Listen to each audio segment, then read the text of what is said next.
Imagine risking your life in a flimsy rubber boat across one of the world's busiest shipping lanes, or trekking thousands of miles through jungles and deserts, just for the chance at safety or a paycheck. In the last few years, immigration has become the most explosive political fight in the Western world.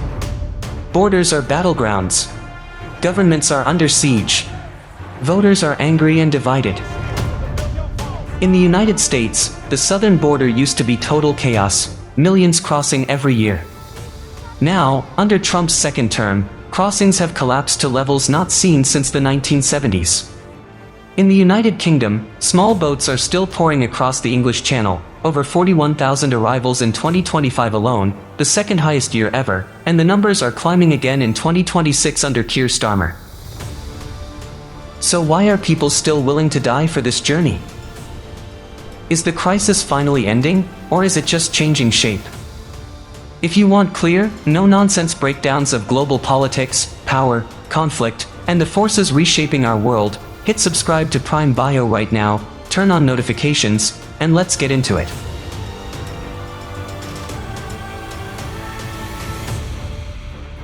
Let's start with the numbers, because the scale is staggering, and it's shifting fast. In the United States, at its peak in 2022 and 2023, Border Patrol recorded over 2 million encounters a year at the southern border. People came from Central America, Venezuela, Haiti, even Africa and Asia, often walking the deadly Darien Gap.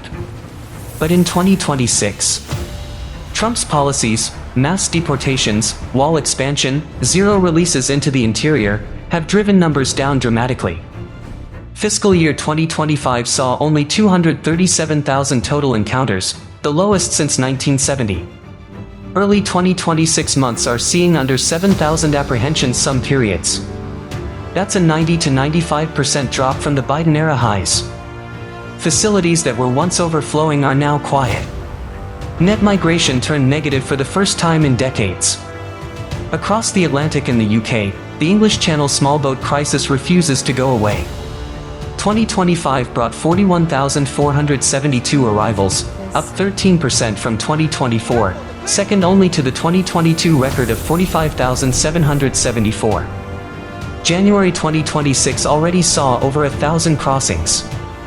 Thousands of people are still paying smugglers thousands of pounds for a 21-mile journey in overcrowded, unseaworthy dinghies across one of the busiest shipping routes on Earth.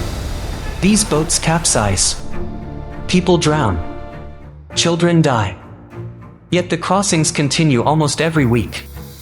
The real question isn't just how many, it's why now, and why won't it stop? Migration isn't random. It's driven by survival. Experts point to four massive forces pushing people out of their home countries. First, economic desperation. In Venezuela, Haiti, parts of Central America, Sub-Saharan Africa, jobs are scarce, wages are tiny, inflation destroys savings.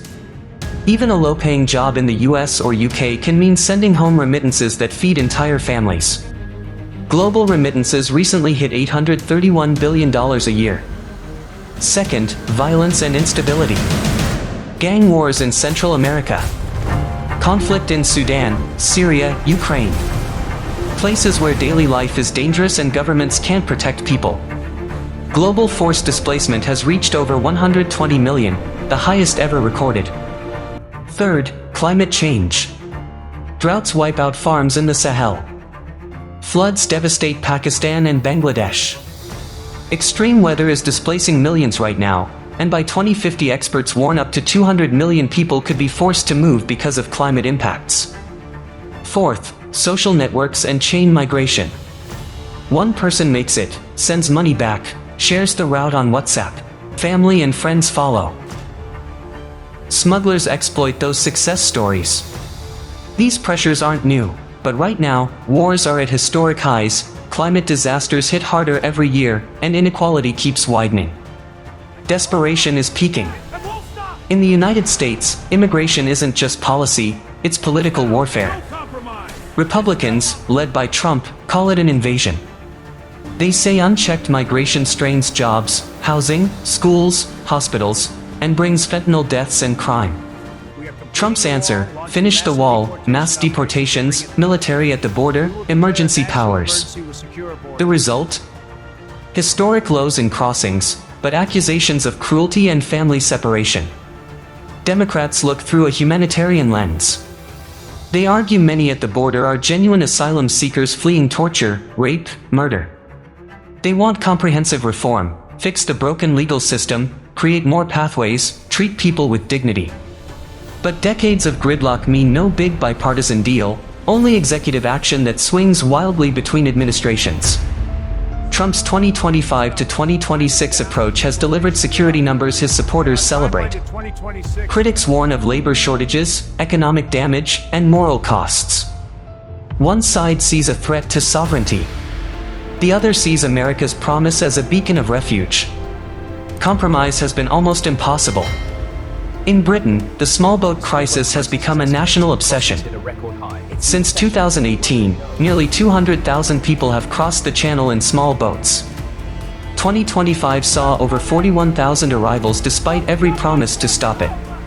Keir Starmer's Labour government says the priority is smashing the smuggling gangs, striking deals with France for returns, boosting border security.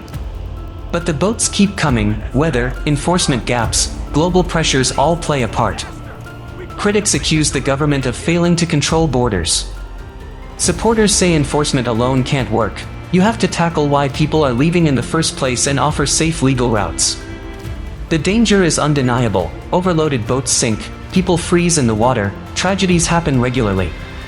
Yet the journeys continue, because for many, staying home feels even more deadly. Behind every crossing is a criminal industry. Human smugglers operate like international businesses.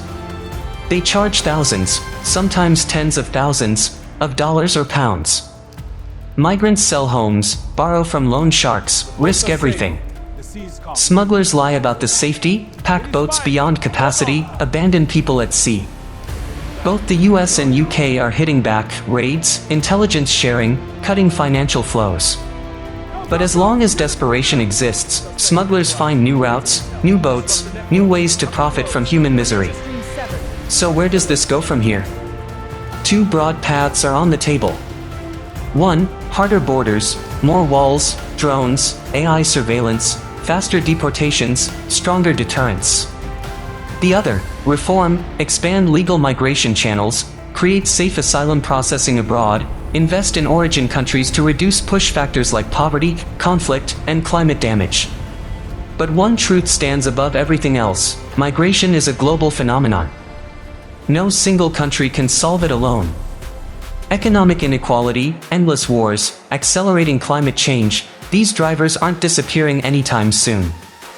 That means immigration will remain one of the most divisive, emotional, and important political battles of our lifetime. The crisis at the US and UK borders isn't only about walls or boats. It's about economics, identity, security, compassion, and how the world handles human movement on a massive scale. The question governments keep dodging is brutal and simple. How do you protect borders without abandoning our humanity? What do you think? Are stricter enforcement, walls, and deportations the only way forward, like Trump's approach has delivered in numbers? Or is it time for big reform, more legal pathways, and attacking the root causes? Drop your view in the comments below: stricter borders or smarter systems? Like this video if it made you think. Subscribe to Prime Bio for more unfiltered deep dives into global politics, conflicts, and the stories shaping tomorrow. Turn on notifications so you never miss one. Thanks for watching. We'll see you in the next video. Stay curious.